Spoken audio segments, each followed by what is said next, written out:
की बारी आई थी, मानो सुख सूर्य डूबता था, दुख की अंधियारी छाई थी।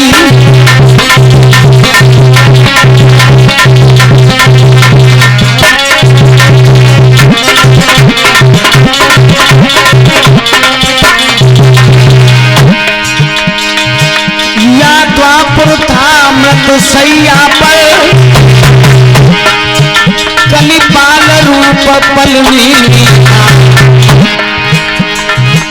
पापों का उदय हो चुका था, कारण गलनी को था।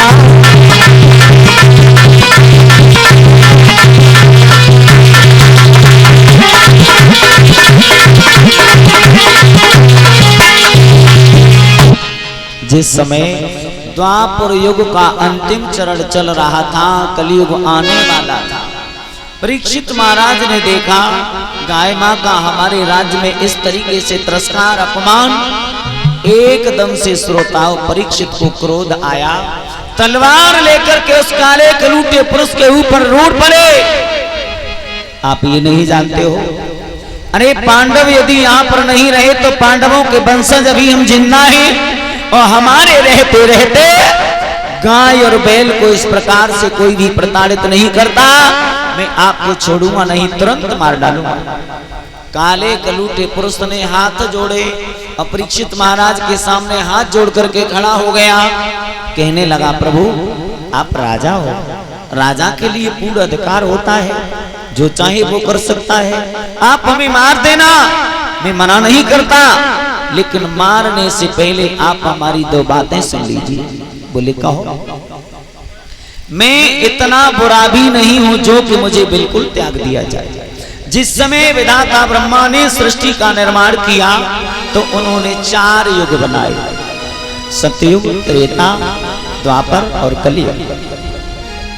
समय के हिसाब से हमारे तीनों भैया अपने अपने शासन को भोग चुके, अब मेरी बारी है, मैं अपने शासन को भोगने के लिए आया हूं, तो आपकी नजर में क्या ये दोष है? बोले बिल्कुल नहीं। तो आपका नाम कलियुग है? बोले हाँ।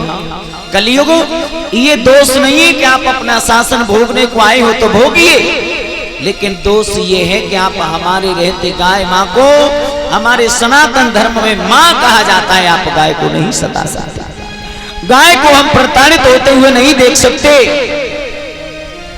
इस गाय और बैल को मत सताइए, इसलिए मैं आपका वध करूंगा, छोड़ूंगा नहीं। कलियुग बोला प्रभु हम इतने बुरे भी नहीं है। सतयुग, त्रेता, द्वापर में लोग 10-10 हजार वर्ष तक तपस्या करते, लेकिन परमात्मा की परछाई नजर नहीं आता। लेकिन मेरे कली काल में, कलियुग में एक बार जो सच्चे हृदय से राम को पुकारेगा उसे तुरंत आराम मिलेगा। कलियुग केवल नाम आधारा, सुमेरी सुमेरी नरो तरही पारा। मेरे राज्य में ये विशेषता होगी, एक बार जो हृदय से परमात्मा के नाम को जपेगा उसे तुरंत आराम मिलेगा। दूसरी बात, पहले लोगों को मन सा पाप लग जाता था, गलत किया नहीं, सिर्फ सोच लिया तो मन सा पाप लग गया। हमारे शासन में ये योजना भी बंद हो जाएगी, जो करेगा वही भरेगा, बिना किए का पाप नहीं लगेगा। परीक्षित महाराज को ये शब्द सुन के कुछ दया आई। क्यों? बोले कलियुग वैसे हम तुम्हें मार देते, लेकिन अब हम आपको नहीं मारेंगे, क्योंकि तुम्हारे अंदर कुछ अच्छाई भी है।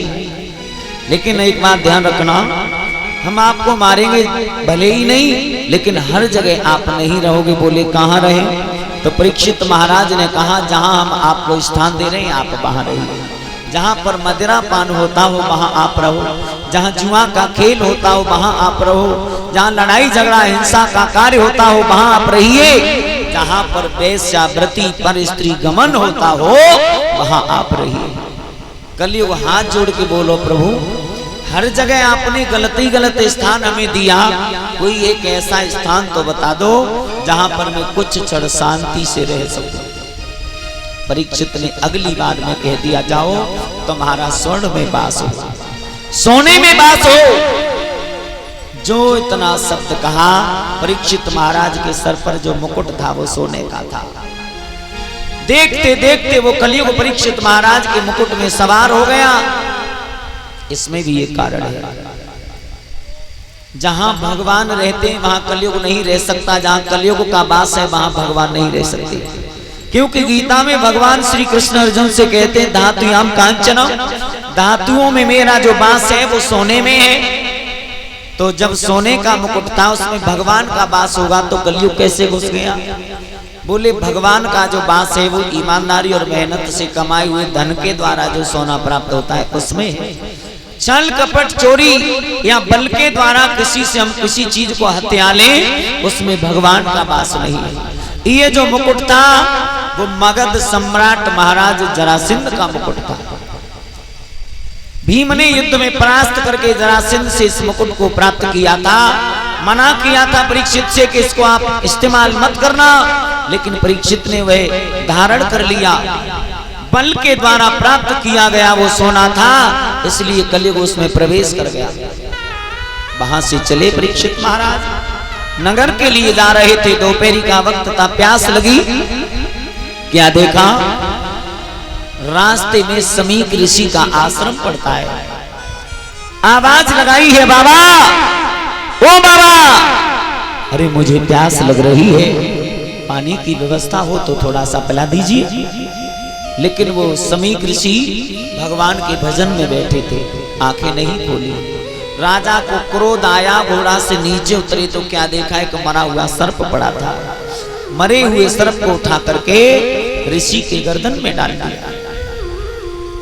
समीक ऋषि के बेटा है श्रृंगी ऋषि, ये कोस की नदी में स्नान करने के लिए गए थे। श्रोताओं, वहां इनको सूचना मिली कि हस्तिनापुर के सम्राट राजा परीक्षित ने हमारे बूढ़े बाप का अपमान किया है। अंजलि में जल लिया। राजा परीक्षित को श्रृंगी ऋषि ने श्राप दे दिया। और बल के मत वाले राजा, तूने हमारे रहते रहते हमारे बूढ़े बाप का अपमान किया है, या मैं तुझे श्राप देता हूं। जिस सर्प के द्वारा तूने मेरे पिता का अपमान किया है ना, वही सर्प आज से 7 में रोज जीवित होकर के तुझे डसेगा, तेरी मृत्यु का कारण बनेगा। श्राप दे दिया। लौट करके आए आश्रम पर। इधर महाराज परीक्षित अपने महलों में पहुंचे। जैसे ही सर से मुकुट को अलग किया, आत्मा पाप पाप चिल्लाने लगा। हृदय में बड़ी गिलानी हुई, ये मैंने क्या कर दिया? मैं एक राजा हूं, राजा होकर के भी मैंने अपने राज्य में एक संत का अपमान कर दिया, ये बहुत गलत हो गया। परीक्षित पश्चाताप कर रहे हैं। इधर लोमस ऋषि यानी उन समीक ऋषि को जब ये सूचना मिली कि हमारे पुत्र ने राजा परीक्षित को श्राप दे दिया, तो उन्होंने श्रृंगी से कहा, बेटा ये तुम्हें नहीं करना था। परीक्षित बड़ा धर्मात्मा राजा है। जब राजा ही हमारा नहीं रहेगा तो भला इस प्रजा का भरण पोषण कौन करेगा? कौन प्रजा की देखभाल करेगा? श्रोताओं, समीक ऋषि ने अपने दूसरे शिष्य कुमार गौरमुख नाम के शिष्य को परीक्षित के पास भेजा। परीक्षित को ये सूचना दिलवाई है, बेटा जाओ जाकर के परीक्षित से कह देना उन्हें 7 दिन में मृत्यु का श्राप लग चुका है, जैसे भी हो सके वो अपनी मुक्ति का साधन ढूंढ ले। परीक्षित महाराज, परीक्षित जी, ए मोरे राजा जी, हाँ। तो कौन समझा रहे हैं? सूत जी महाराज। परीक्षित को जब ये सूचना मिली तो परीक्षित को बिल्कुल भी गिलानी नहीं हुई। आज हम कथावाचक लोग कह देते हैं पल पल, परीक्षित महाराज एक बात बताओ, तुम्हें तक्षक रूपी भय कितना सता रहा है? कहते नहीं कहते? परीक्षित ने एक पल भी बुजुर्गों गिलानी नहीं की। परीक्षित धर्मात्मा राजा हैं, किसी कारणवश वो गलत कार्य हो गया। कहा है, बिना विचारी जो करे सो पाछे पछताई, काम बिगाड़े आपनो, जग में होत हसाई। जग में होत हसाई, चित्त में चैन न पावे। खान पान सम्मान, नींद राति नहीं आवे। कहीं गिरधर कबीराई किया जो बिना विचारे। ये भजो गोपाल, भूप जो कियो बिना विचारे। आज श्रोताओं, परीक्षित महाराज बड़ा पश्चाताप करते हैं। जब उन्हें ये सूचना मिल गई तो मुक्ति का साधन ढूंढने के लिए परीक्षित महाराज प्रातः काल होते ही संतों की विद्वत गोष्ठी बुलाते हैं। संतों के बीच में गए और संतों के बीच में जाकर के मैयाओं, परीक्षित जी ने हाथ जोड़ करके निवेदन किया, हे संत ऋषि विद्वानों, आप हमें ये बताओ, जिस व्यक्ति को 7 दिन में मरने का श्राप लग चुका हो, उसे मुक्ति की प्राप्ति कैसे होगी? कैसे वो अपने जीवन को कृतज्ञ बना सकता है? सभी संतों ने उत्तर दिया, परीक्षित जी थोड़ी देर आप यहां ठहरिए। इस संसार में कोई ऐसा व्यक्ति नहीं है जो आपकी समस्या का समाधान कर दे। हाँ, एक व्यक्ति ऐसे हैं, यदि वो परमात्मा की कृपा से आपको प्राप्त हो जाए तो आपकी समस्या का समाधान हो जाएगा। कौन है? वेद व्यास नंदन नैष्ठिक बाल ब्रह्मचारी आचार्य श्री सुखदेव जी हैं। सुखदेव जी के नाम की चर्चा चल ही रही थी उस सभा में। क्या देखा है? अवधूत भेषधारी, परम वैराग्यवान, परमहंसों की संगता में सर्वप्रथम स्थान पाने वाले सुखदेव जी का आगमन उस सभा में हो गया। सुखदेव जी को आता जब देखा, अरे भैया, सबका मन एकदम से प्रफुल्लित हो गया। सबका मन प्रफुल्लित हो गया। सब बोले हैं परीक्षित जी से, राजन अब आप चिंता मत कीजिए, भगवान ने आपके ऊपर कृपा की है। भगवान ने आपके ऊपर कृपा की है, आप चिंता न करें।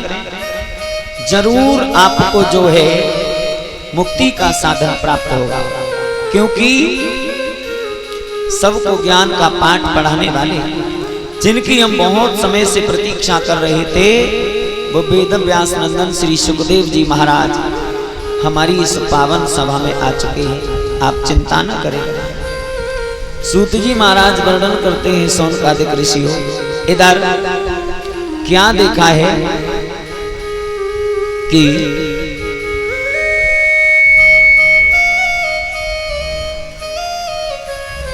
सुखदेव जी महाराज के सामने परीक्षित महाराज लंबे लंबे चरणों में लेट गए, दंडवत प्रणाम करने लगे और सुखदेव जी से प्रश्न रख दिया, प्रभु एक बात बताओ, जिस व्यक्ति को 7 दिन में मरने का श्राप लग चुका हो, उसको कैसे मुक्ति की प्राप्ति होगी? सुखदेव जी पहले तो दादा हंसे।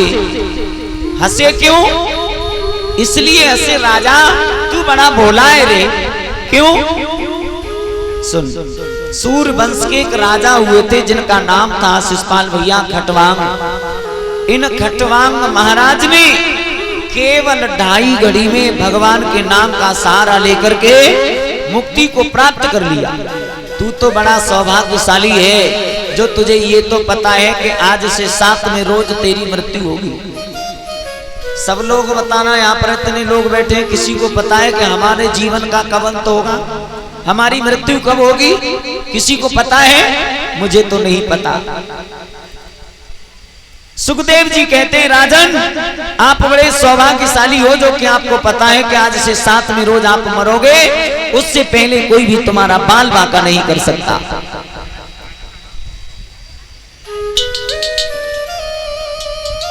हाँ श्रोताओ, आज सुखदेव जी ने जब ऐसा कहा तो राजा को थोड़ी सांत्वना मिली और राजा परीक्षित सुखदेव जी के सामने नतमस्तक हुए और बोले हैं, प्रभु अब तो ये दास हर प्रकार से आपके चरणों में न्यौछावर है, आपकी शरण में है, चाहे मारो चाहे तारो तुम जानो। और बोले